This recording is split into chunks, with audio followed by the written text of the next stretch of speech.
like to think of the countryside as a peaceful place. Nothing can go wrong in such a peaceful place, can it? Really?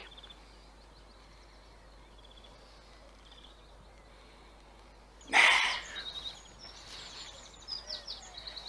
You'll still be able to use your mobile phone.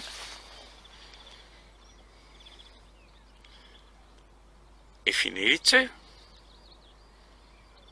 Wouldn't you?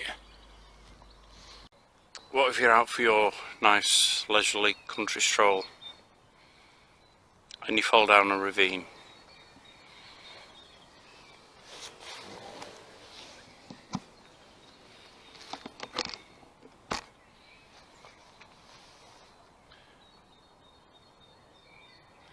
How are you going to get a phone signal from down there?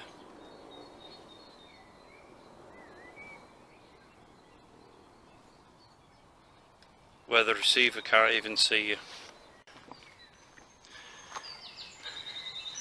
If you're in the middle of a forest,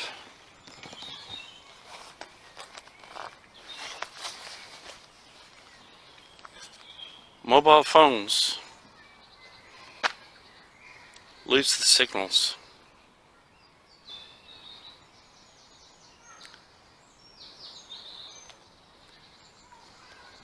What can you do about that?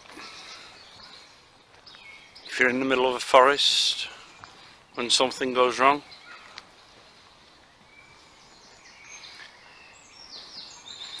how are you going to make contact with emergency services?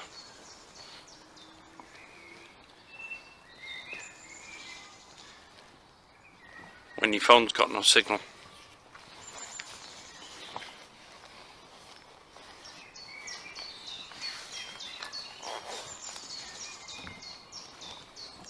Something to think about.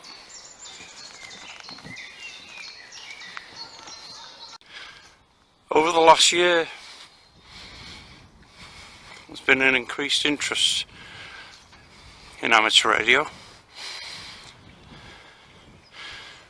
an increased interest in being prepared for the worst case scenario.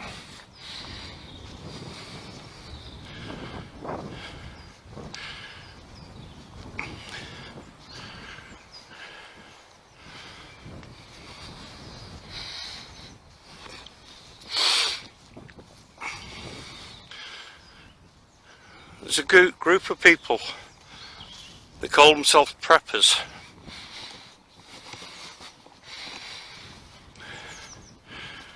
Because they prepare for the worst.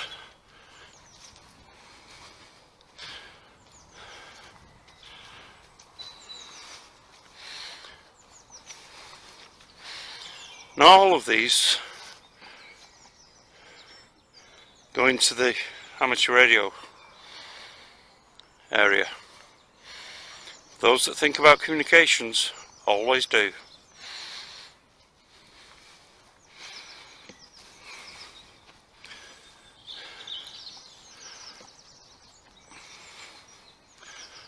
I used to laugh at the preppers. I'm pretty sure most of you did as well.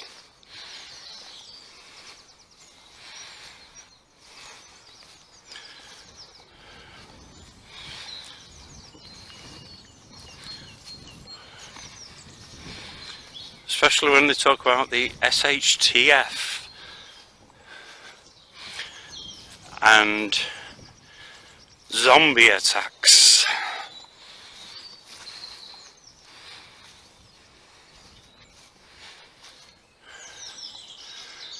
Well, then something hit on a global scale.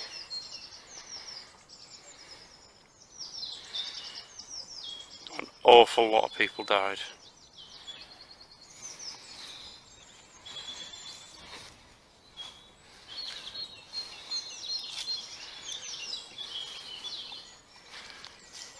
We're the fortunate ones. We survived.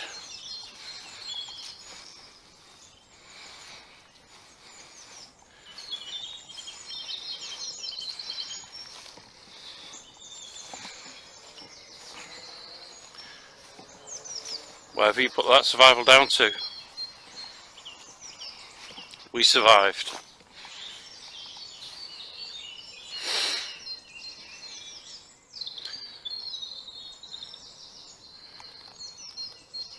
Some of us had advance warning of what was to come.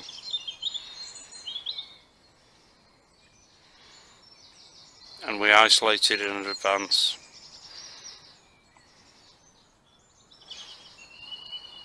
The unfortunate ones didn't.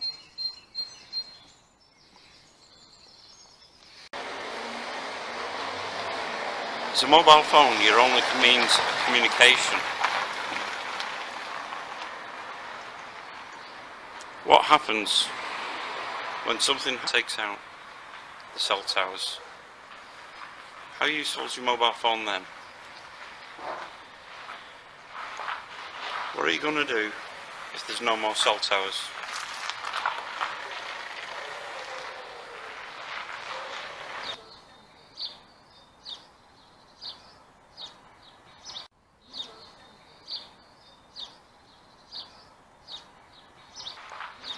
What are you going to do if there's no more cell towers?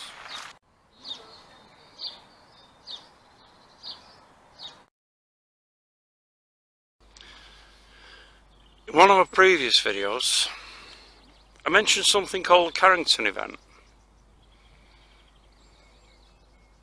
Something that happened a long time ago. At the time, not a lot of people noticed it. Those who did notice it were in charge of communications across the country, which was done by telegraph wire. A solar flare set out from the sun directly at Earth and hit it 15 minutes later. Took 5 minutes for the effects to pass over, during which time all the telegraph wires became electrically charged.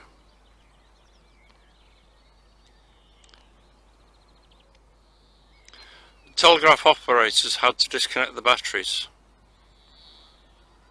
to try and work with the charge that was in the wire at the time. Even doing that, they still got electric shocks from the keys.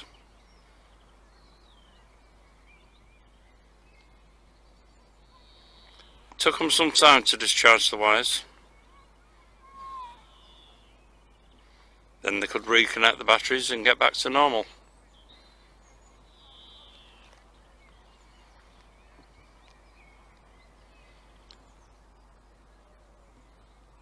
Nowadays, we don't rely on telegraph wires. We use fibre optics for the internet.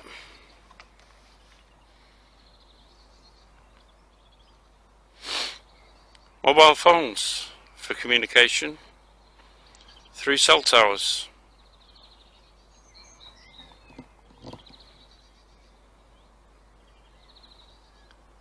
The cell towers use wires to connect to the main grid.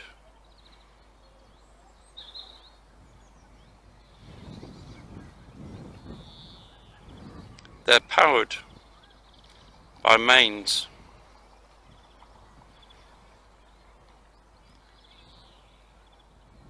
Mains are the wires that now run across almost every country. If they become electrically charged to an extreme amount, they will take out substations, and that entire country enters a grid down.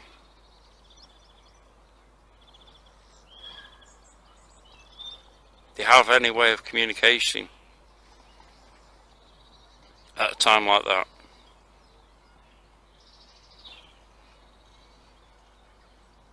Do you have any way of powering any communications that you have. Your mobile phones won't work because the cell towers have been taken down. The network that powers them goes offline.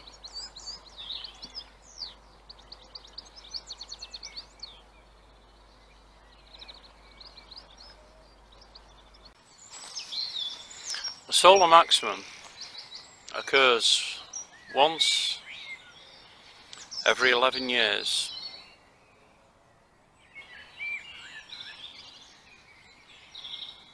It comes and goes without most people noticing. We notice the effects in ham radio, even some people notice it on CB, where the HF propagation allows us to speak to people all over the world for a short period of time.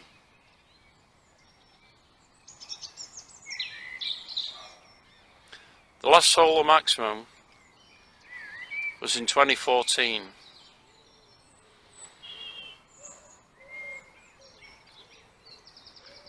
A grand solar maximum is supposed to occur once every 150 or so years on the 11-year cycle.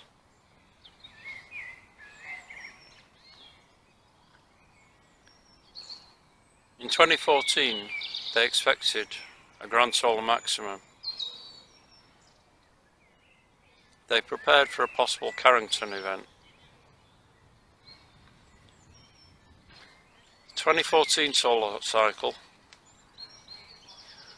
was not a grand solar maximum.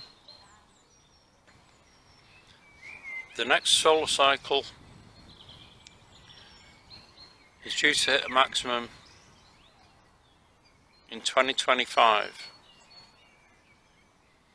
The Carrington event occurred 1 year before a solar maximum.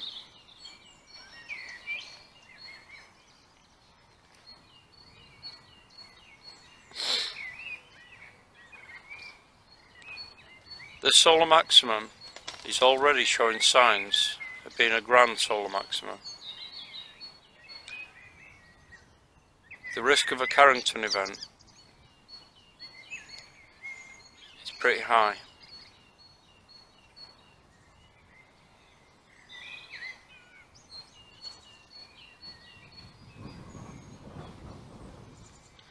In amateur radio, we know this. We're preparing.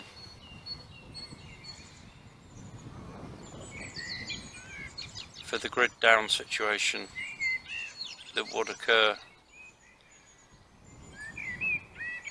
should we receive a direct hit at the level of the Carrington event or worse.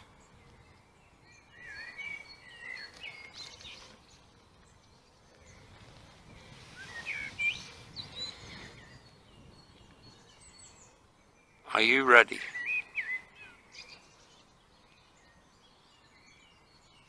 For whatever comes?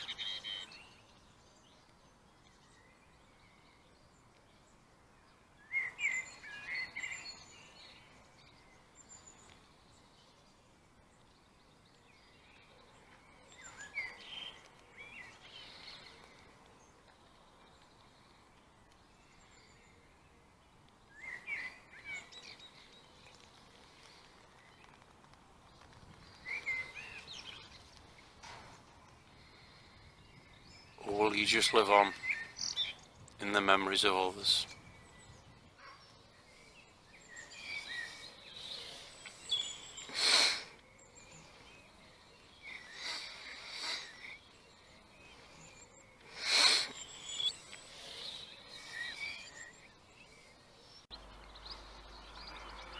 Is there an answer? If so, what is it?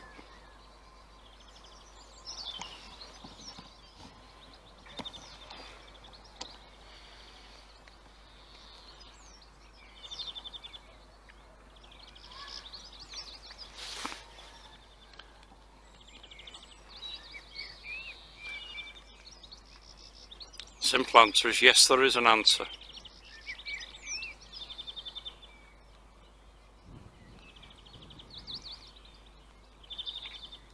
Ham radio works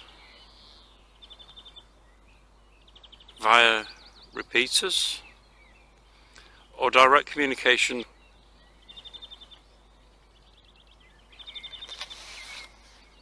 We can get signals out globally or locally, depending on what our needs are.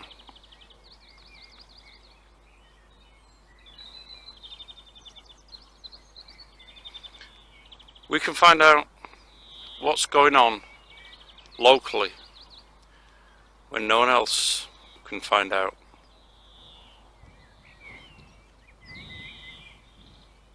If we can't find out locally, we can find out internationally. There's always a source of information when you've got ham radio to back you up, or amateur radio, as some people like to call it.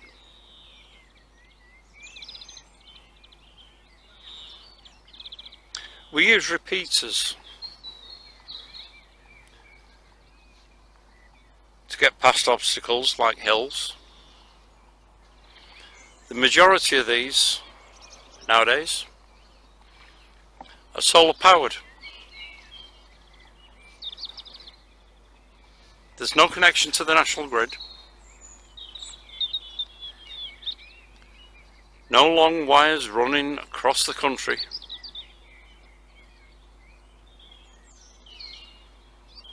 Just a simple aerial tower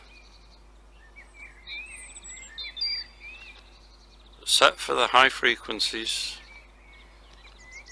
so that our local communications become international.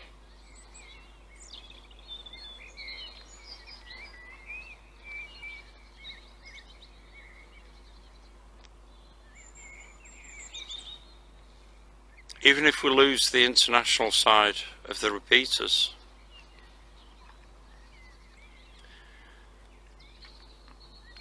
we can still get over the next hill and in some cases relayed to the next repeater.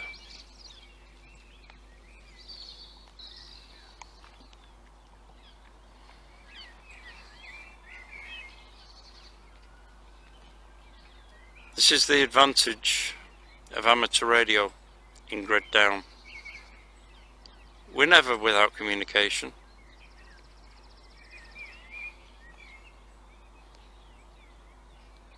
Will you be?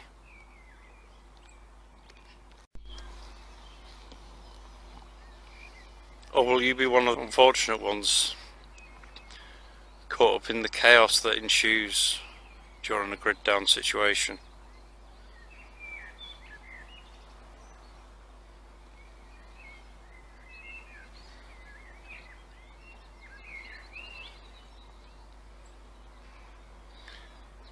Will you know what areas to avoid? Will you know where there's rioting?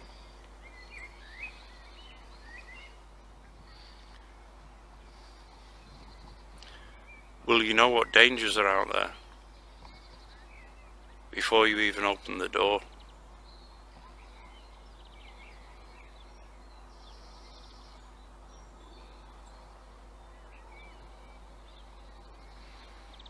Or is it all too late for you?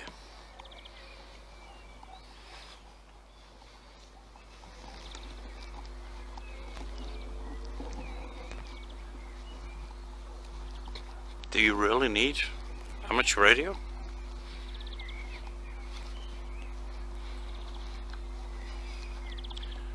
Would you risk being without it? The next time things go wrong,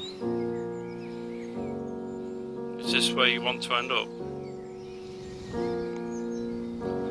They still have space. Are you going to be one of the ones that fills it? Or will you be ready?